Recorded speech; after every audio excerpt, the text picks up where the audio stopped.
Assalamualaikum warahmatullahi wabarakatuh. Nama Nadia Safitri, NPM 20130222046, Program Studi Pendidikan Fisika kelas B. Di sini saya akan menjelaskan tentang listrik statis. Salah satu fenomena listrik statis yaitu terjadinya petir. Jadi, mengapa sih bisa terjadinya petir itu? Petir bisa terjadi karena awan yang bergesekan satu sama lain.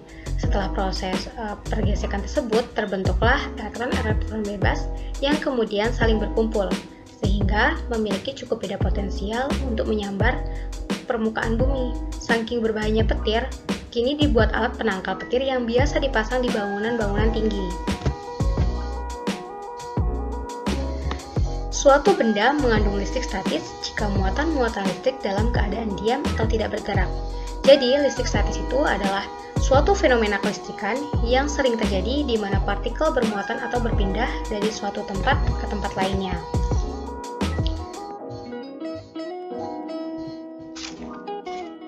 Contohnya, saat kita sedang menyisir rambut, rambut akan terangkat mengikuti arah sisiran. Peristiwa ini merupakan fenomena listrik statis. Contoh lainnya yaitu menggosokkan mistar ke rambut yang awalnya rambut bermuatan netral. Saat digosok ke rambut, elektron rambut berpindah ke mistar sehingga muatan mistar menjadi negatif. Perpindahan elektron ini menyebabkan perbedaan muatan rambut dan sisir sehingga tidak seimbang. Yang perlu kalian ingat yaitu listrik statis atau elektrostatik membahas mengenai muatan listrik yang berada dalam keadaan diam atau statis. Nah, dari sini kita dapat mengetahui bahwa muatan listrik dapat diartikan sebagai muatan dasar yang dimiliki suatu benda yang membuatnya mengalami gaya pada benda lain yang berdekatan dan juga memiliki muatan listrik. Muatan suatu benda ditentukan dari jumlah proton dan elektron yang dimiliki. Misalnya, jadi suatu benda memiliki jumlah proton yang lebih besar atau lebih banyak dari jumlah elektron, maka benda tersebut dapat dikatakan benda bermuatan positif. Dan sebaliknya, jika benda memiliki jumlah elektron lebih banyak dari jumlah proton, maka benda tersebut dapat dikatakan benda bermuatan negatif.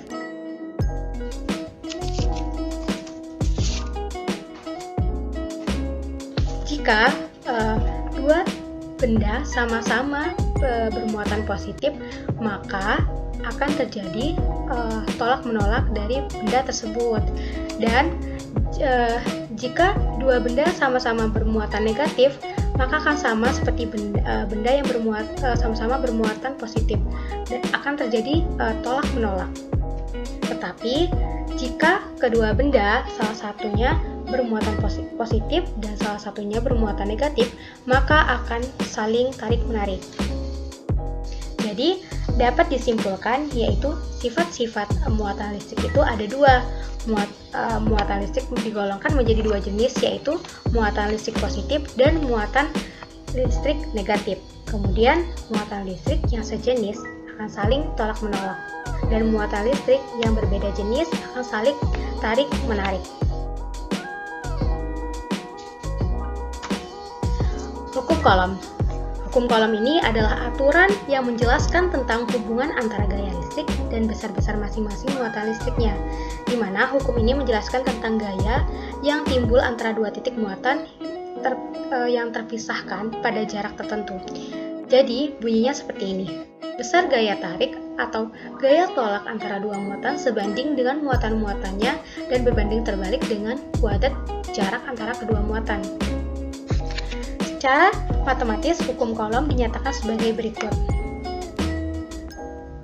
F atau gaya Coulomb sama dengan tetapan dikali muatan pertama dikali muatan kedua dibagi dengan kuadrat kedua jarak muatan.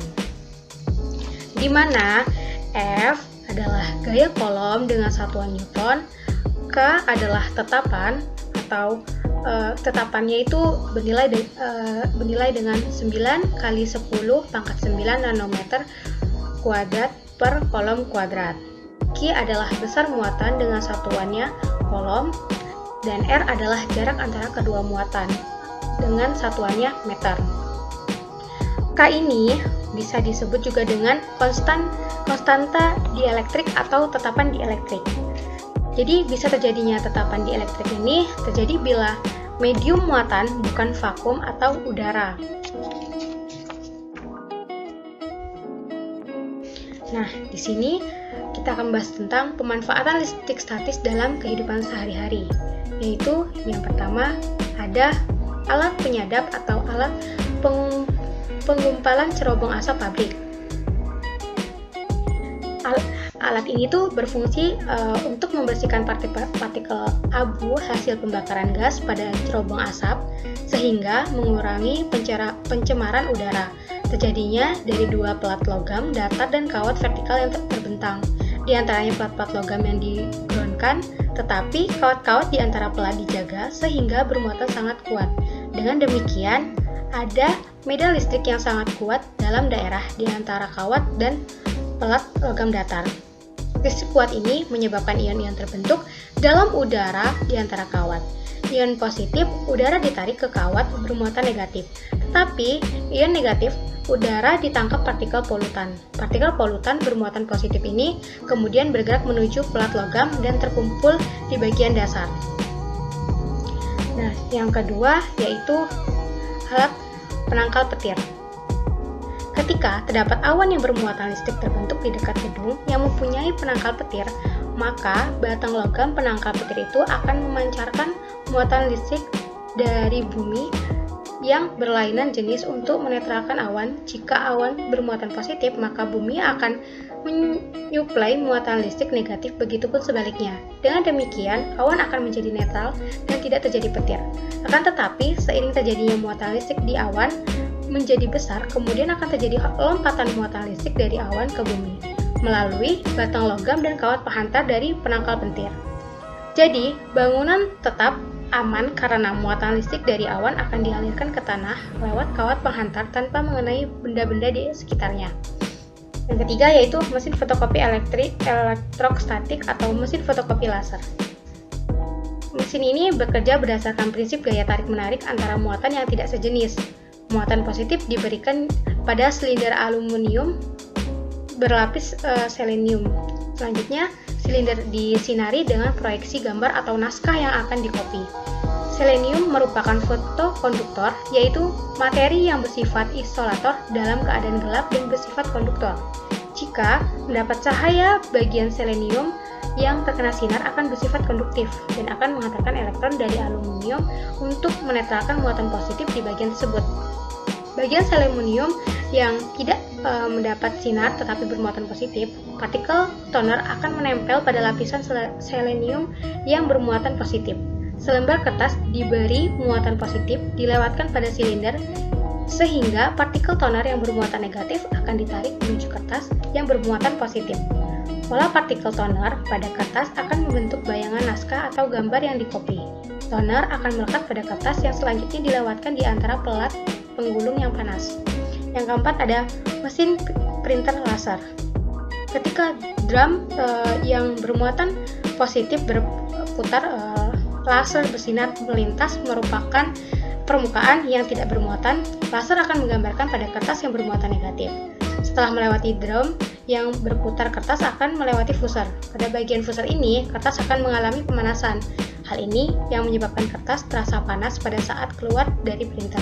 Printer laser lebih cepat, lebih akurat, dan lebih ekonomis.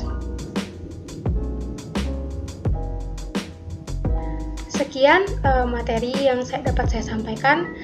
Terima kasih dan mohon maaf apabila terdapat kata-kata yang salah. Wassalamualaikum warahmatullahi wabarakatuh.